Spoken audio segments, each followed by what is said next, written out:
Now live with meteorologist Jordan West. Jordan, I know that you guys did a lot of forecasting for this, and we are so happy that we avoided much of what we thought we initially were going to get. That's right, and it's all due to that warmer weather coming in from the Gulf.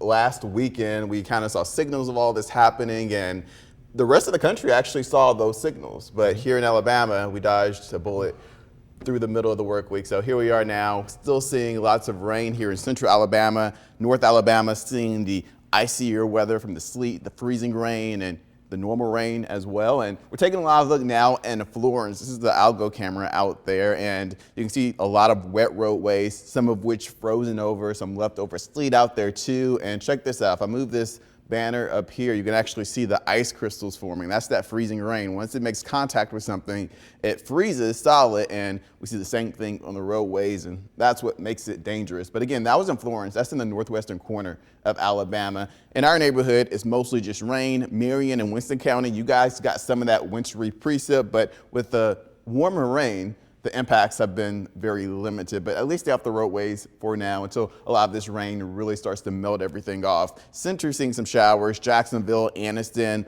right there on the I-20 corridor. Heavier rain over Clinton, Alex City, Sylacauga, Marion. All of this is low impact, and this time of year we can always use the rain, just preferably not the wintry stuff and not too much to lead to any flooding, which is possible as we get into the overnight hours and some of the day tomorrow as well. We'll get into that in a second, but I want to show you the latest warnings and advisories. That ice storm warning is still in effect for northwest Alabama because of the ice that's still falling from the sky, that sleet, and the freezing rain that freezes to the ground. And then we also have winter weather advisory still in place for much of North Alabama. Blount, Etowah counties, you guys are no longer in this. Calhoun and Cleburne counties, you guys are no longer in that watch, at least at the moment. Now, tomorrow, different story, the potential for severe weather across South Alabama along and south of that I-20 corridor. Level 1 risk for Alex City, Auburn, Clanton, Tuscaloosa, Demopolis, and south. A level 2 risk means severe weather is even more possible in this yellow highlighted slight risk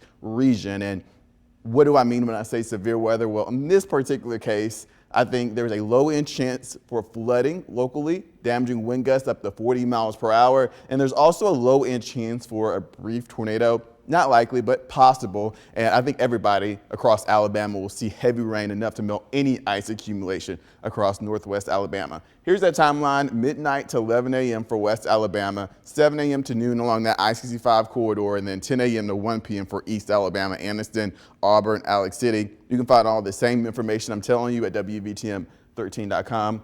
Here's a future track. It's tracking the rain that we just saw on the radar, doing a pretty good job at it too. But what you'll notice is that most of this is rain. Now in the mountains up in DeKalb and Cherokee County could see some freezing rain, but overall I think impacts will be limited as that warmer rain continues to move north and east. This is 5 a.m. At this point, most of the rain, which is heavy at this point, is north and west of the I-20-59 corridor, and it's going to continue to move east. Here's where that timeline comes into play. The heaviest rain and thunderstorms coming in from the west, with the potential for some severe thunderstorms a little bit further south, closer to Montgomery, as I mentioned earlier. This is 9 a.m. Sunday, crossing that I-65 corridor, crossing Highway 431 as early as 11 a.m. Anniston down towards Talladega, Coosa counties, that's you. And then it's finally out of here as early as 4 p.m. Then temperatures drop, gusts up to 40 miles per hour, wind chills overnight in the teens, waking up Monday morning in the single digits, highs only in the 20s in terms of that wind chill. Actual highs close to freezing, and we're cold every day the next 7 days to follow, as impact days are expected, meaning it could impact you.